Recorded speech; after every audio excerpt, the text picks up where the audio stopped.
Welcome all. The poem The Lamp by William Blake. William Blake, he was born on 28th of November 1757 in the Soho district of London in England.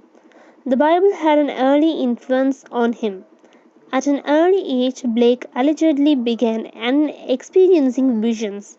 William Blake suffered from recurring bouts of an undiagnosed disease that he called that sickness to which there is no name. He died on 12th of August 1827.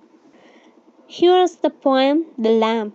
Little lamp who made thee, dost thou know who made thee? Gave thee life and bid thee feed by the stream and over the mead. Gave, gave thee clothing of delight, softest clothing woolly bright. Gave thee such a tender voice, making all the vales rejoice. Little lamp who made thee, dost thou know who made thee? Little lamp, I will tell thee, little lamp, I will tell thee, he is called by thy name. For he calls himself a lamp.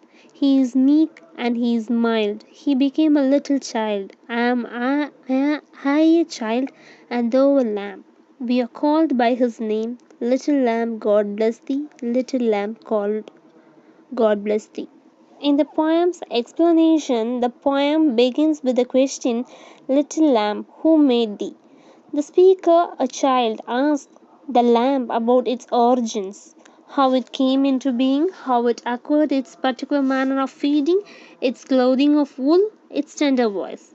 In the next stanza, the speaker attempts a riddling answer to his own question. The lamp was made by one who calls himself a lamb, one who resembles in his gentleness both the child and the lamb. The poem ends with the child bestowing a blessing on the lamb. Now we can see the detailed summary of the poem The Lamp.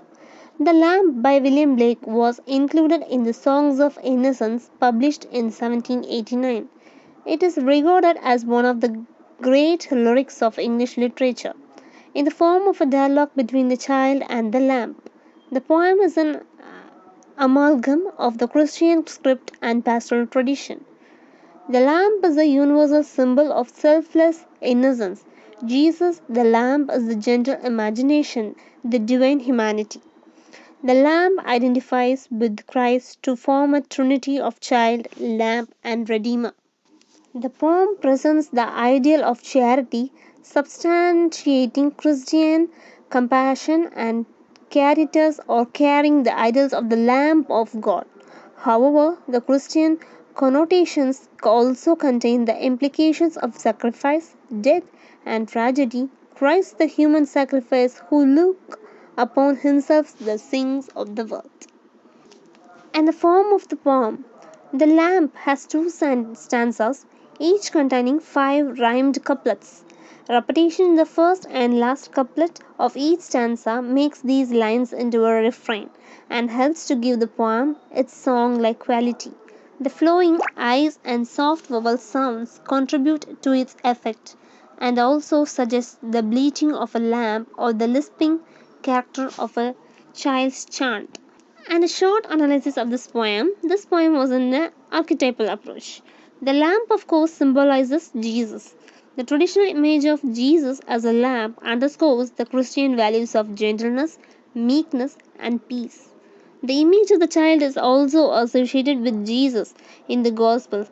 Jesus displays a special solicitude for children, and the Bible's depiction of Jesus in his childhood shows him as guileless and vulnerable. There are also the characteristics from which the child speaker approaches the ideas of nature and of God. This poem, like many of the songs of innocence, accepts what Blake saw as the more positive aspects of conventional Christian belief. And that's the end of the poem, The Lamb. Thank you.